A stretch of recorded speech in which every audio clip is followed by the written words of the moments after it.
আবু হুরায়রা। যশোর জেলার কেশবপুর উপজেলার কলাগাছিয়া গ্রামে তাঁর জন্ম। 3 ভাইয়ের মধ্যে আবু হুরায়রা দ্বিতীয়। ছোটবেলায় সুস্থ ও স্বাভাবিক ছিলেন তিনি। 12 বছর বয়সে একদিন সে মাঠে খেলতে যায় এবং হঠাৎ করে সেখানে অসুস্থ হয়ে পড়ে।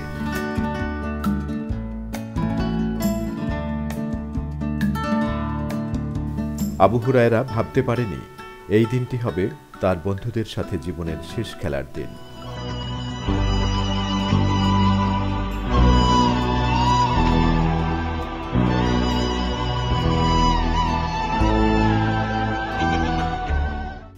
আজকের আমরাও পারি অনুষ্ঠানটি সাজানো হয়েছে তাকে নিয়ে। তার মুখেই শুনব তার জীবনের কালো অধ্যায়ের গল্প।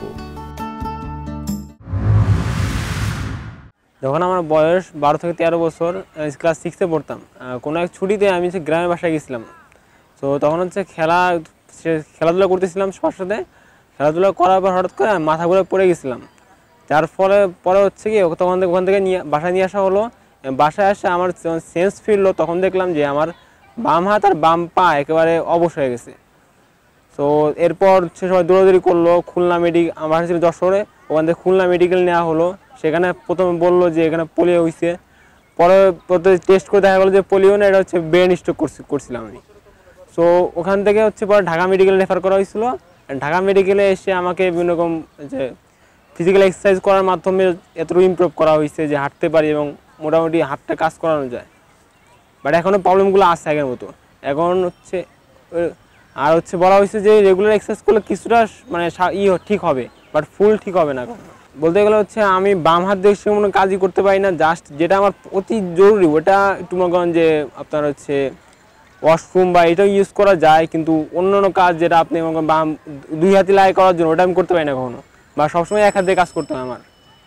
আর পায়ের ক্ষেত্রে বলতে গেলে আমার হাঁটতে গেলে কিছুটা একটু কষ্ট হয়, কিন্তু তারপর চেষ্টা করি যতটা নিজের উপর বল রাখি যে চলার জন্য।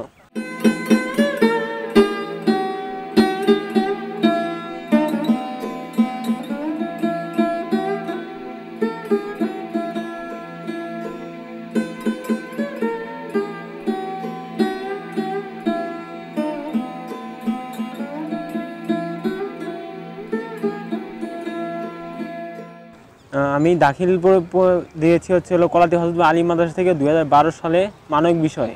এরপর 2014 সালে আলিম দিয়েছি গাউস হোসেন ফাজিল মাদ্রাসা থেকে, ওখানে ওটা মানবিক বিষয় ছিল।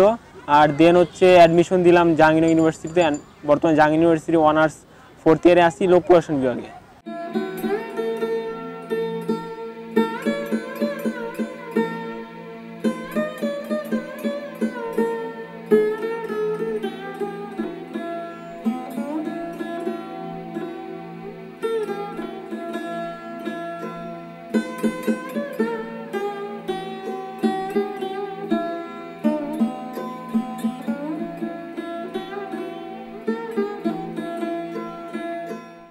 আমার পরিবার বাবা মা আর 3 ভাই। তার মধ্যে বাবা আর আম্মু ছিল স্কুলের টিচার, আর বড় ভাই অনার্স শেষ করে বাসায় আছে আপাতত। আর ছোটো ভাই ইন্টারমিডিয়েট 2nd ইয়ারে পরীক্ষার্থীর সামনে। আর আমি অনার্স 4th ইয়ারে জাহাঙ্গীর ইউনিভার্সিটি। সাপোর্ট বলতে সবাই করে, তার মধ্যে বাবা মা তো ছোটবেলা সাপোর্ট দিয়ে আসতেছে এমনি। আর বড় ভাই অনেক ভালো সাপোর্ট দিছে লেখাপড়া আগানোর জন্য। সব কিছুতেই সে কন্ট্রিবিউট করছে, যে কোন বোঝানোর জন্য যে কোনটা কোন বিষয় কীভাবে কী করতে হবে। 2 হাত না হলে করেন, কিন্তু আমাকে আমার করতে হয়। আমার আপনি পরীক্ষার হলে যখন আমার যেমন ফাইন্যান্সের যে সাবজেক্টগুলো আছে সেখানে আপনি বিভিন্ন গ্রাফ থাকে, আর্ট থাকে। সো ওগুলো রাইটার লাগে, তারপরে আমি চেষ্টা করি নিজে করার জন্য।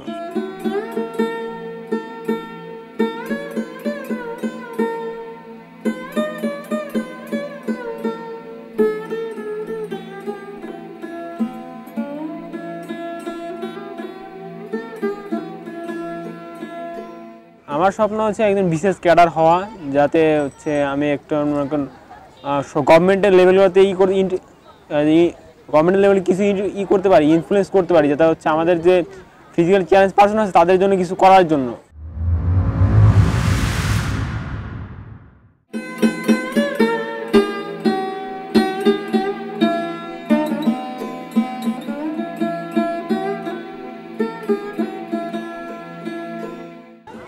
সর্বপ্রথম কৃতজ্ঞতা দিব হচ্ছে আমার আল্লাহ তাআলাকে, যিনি এই পর্যন্ত আসার সৌভাগ্য দিয়েছেন। আর হচ্ছে এরপর বাবা মা ছিল, ভাইরা ছিল, তারা হচ্ছে অনেক হেল্প করছে পরীক্ষার বিষয়গুলো নিয়ে। আর হচ্ছে ফ্রেন্ডরা অনেক আমাকে হেল্প করেছে। সো সবাই মোটামুটি আমাকে হেল্প করে দুনিয়া নিয়ে আসার চেষ্টা করছে।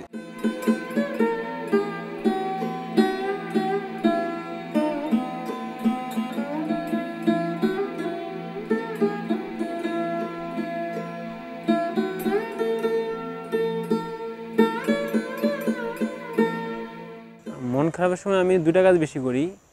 প্রথম হচ্ছে যে আমি যেহেতু পথশিশুদের নিয়ে কাজ করি, সো ওদের কাছে যাই, ওদের সাথে কথা মানে পড়ার মাধ্যমে অনেক আনন্দ পাই। আর সেকেন্ডলি হচ্ছে ঘুরতে ভালোবাসি। সো জাহাঙ্গীরনগর জায়গা, সো ঘোরার তো জায়গার অভাব নাই। আর হচ্ছে এখন যেহেতু শীতকাল, সেহেতু পাখির সাথে খুবই দেখতে ভালো লাগে শীতের পাখিগুলা।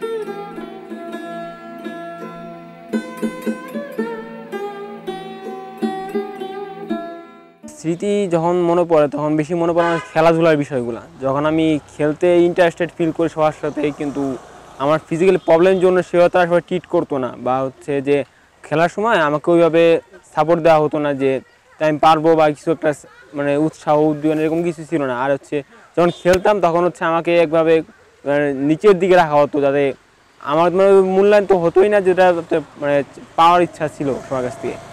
কিন্তু খেলার বিষয়ে খুবই আগ্রহ ছিল, কিন্তু ওইভাবে সাপোর্টটা পাওয়া যেত না, এই জন্য এটা খুবই খারাপ লাগতো আমার কাছে। আর সেকেন্ড যেটা বিষয়টা, যেমন হচ্ছে কখনো সবার সামনে করতে গেলে যে কোনো একটা ডিসিশন নেওয়ার সময় সবাই একটা গুরুত্ব দিত না আমাকে। ওকে, সো এই জিনিসগুলো খুবই খারাপ লাগতো আমার কাছে।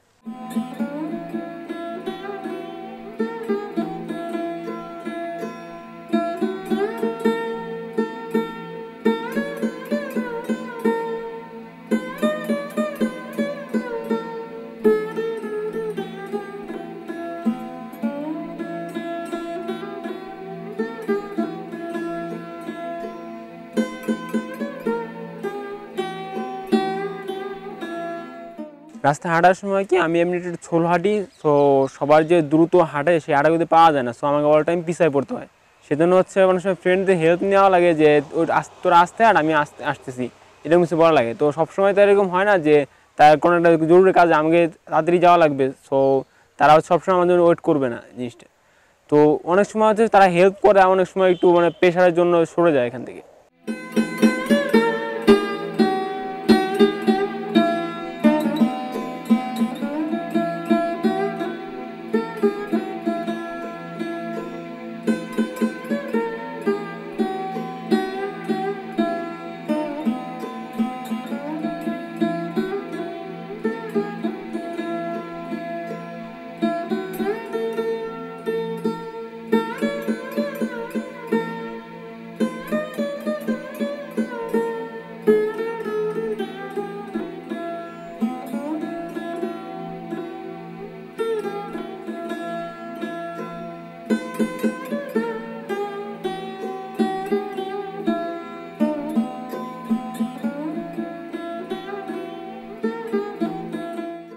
লেখাপড়া ক্যাম্পাস থাকি, তো তো লেখাপড়া শেষ করার পর যতটুকু সময় অবসরে পাই, তখন চেষ্টা করি যে আমি যেরকম একটা ফিজিক্যাল চ্যালেঞ্জের ভিতরে আসি তাদেরকেও সাহায্য করার জন্য।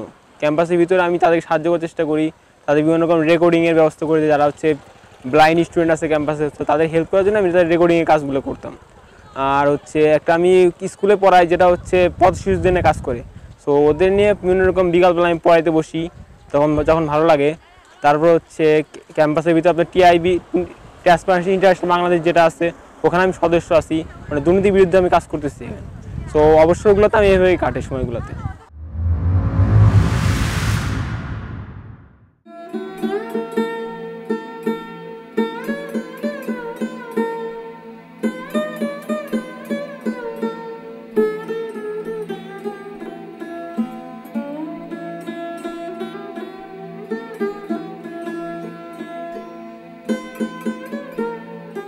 ভর্তির পর থেকে হচ্ছে যখন ক্লাসের ভিতরে সব বলতে গেলে পড়াশোনা থেকে শুরু করে আপনি শিট বলেন, তারপর হচ্ছে বিভিন্ন রকম যে আপনার অ্যাসাইনমেন্ট তৈরি করা বা সব কিছু তার আমাদের সব ভালোভাবে সহযোগী করছে।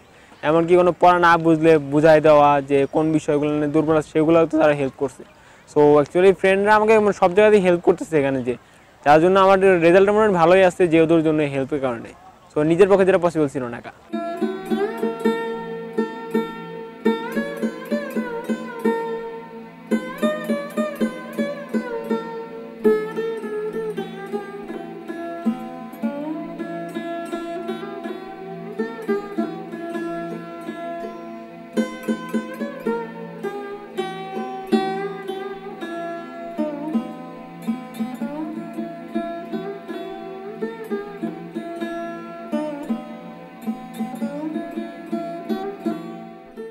সে শারীরিক প্রতিবন্ধী হলেও আমরা কখনোই তার সাথে আলাদা চোখে দেখি না, সবসময় বন্ধুর মতোই ব্যবহার করি।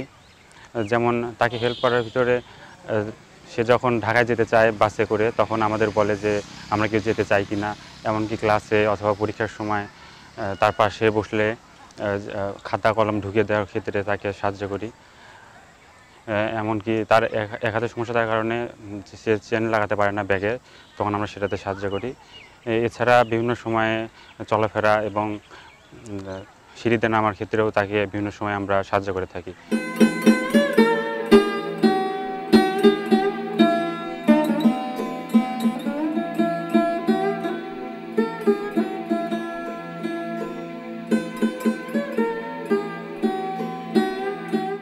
বিশ্ববিদ্যালয়ের শিক্ষকরা আমাকে প্রথম থেকে সাহায্য করে আসতেছে। সো যেমন হচ্ছে ক্লাসে পড়ার বিষয়গুলো তারা ওইভাবে বোঝানোর চেষ্টা করে, তারপর হচ্ছে কোনো কোশ্চেন করলে অ্যান্সার ওইভাবে দেয়। মনে করেন আমি যে একটা আলাদাই কোনো স্টুডেন্ট মনে করে না আমাকে সবার মধ্যে স্টুডেন্ট মনে করে। তারপর হচ্ছে পরীক্ষার হলে পরীক্ষার সমস্যা হচ্ছে কিনা এইগুলো তারা চেষ্টা করে সলভ করার জন্য। তারপর সময় বৃদ্ধি করে দেয় পরীক্ষাতে করতে পারি ভালো একটু কিছু করার জন্য। তো বলতে গেলে হচ্ছে বিশ্ববিদ্যালয়ে আমাদের ডিপার্টমেন্টের শিক্ষকরা আমার জন্য খুবই হেল্পফুল, এবং তারা ভবিষ্যৎ থাকবে আশা করি।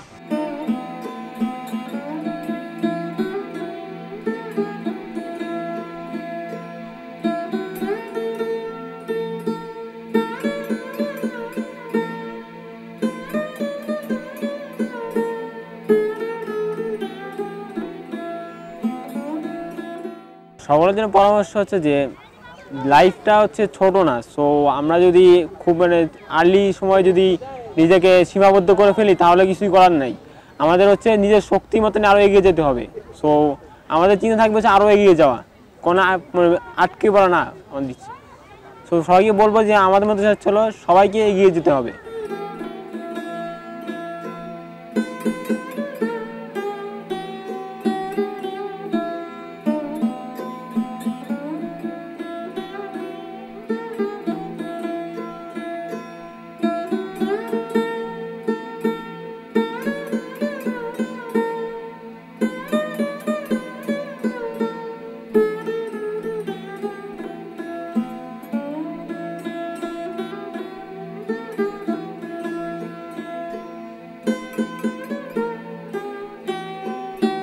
প্রথমে বলতে চাই যে আমার যারা প্রতিবন্ধী ভাই বোন আছেন, অ্যাকচুয়ালি আমি তো প্রতিবন্ধী বলতে চাই না, আমি যাদের বলতে চাই হচ্ছিল ফিজিক্যালি চ্যালেঞ্জ পার্সন বা হচ্ছিল ভিন্ন চাহিদা সম্পন্ন মানুষ যারা আছেন, তাদের বলতে চাই যে আমি যেরকম একটা ফিজিক্যালি চ্যালেঞ্জ পার্সন, বাট আমার অ্যাচিভমেন্টটা ইউনিভার্সিটি পর্যায়ে পর্যন্ত আসছে। সো আমি আশা করি যে যারা প্রতিবন্ধী ভাই বোন আসছে তারা কেউ আর পিছিয়ে থাকবে, তারাও এক সময় আসবে, আস্তে আস্তে সামনে এগোবে। সো এখানে মন খারাপ করুন লাভ নেই যে আমি সমস্যা আছে সো আমি আর এগোতে পারবো না, অবশ্যই আমরা এগোতে পারবো। সো আমাদের এই মনের শক্তি থাকতে হবে যে আমরা আরও সামনে এগোতে চাই। আর যারা আমাদের দেখতেছেন যে সবাইকে, সো আমি একটা কথা বলতে চাই যে অ্যাকচুয়ালি যারা প্রতিবন্ধী ভাই বোন বা ফিজিক্যালি চ্যালেঞ্জ পার্সন আছে তাদেরকে আমরা অ্যাকচুয়ালি অনুগ্রহ না বা হচ্ছে দয়া না, এটা হচ্ছে তাদের একটা রাইট আছে। সো আমরা তাদের রাইটগুলো দেওয়ার চেষ্টা করি। সো তাহলে কেউ আজ পিছিয়ে থাকবে না বাংলাদেশে। সর্বশেষে বলতে চাই মাইটিভে অনেক ধন্যবাদ যে আমাদের মতো লোকদের সাথে পাশে থাকার জন্য এবং আমাদের কথাগুলো সবার সামনে তুলে ধরার জন্য। এবং আমরা আশা করি যে হচ্ছে মাইটিভে আমাদের ভবিষ্যতে আমাদের সাথে থাকবে এবং আমাদের সহযোগিতা করবে।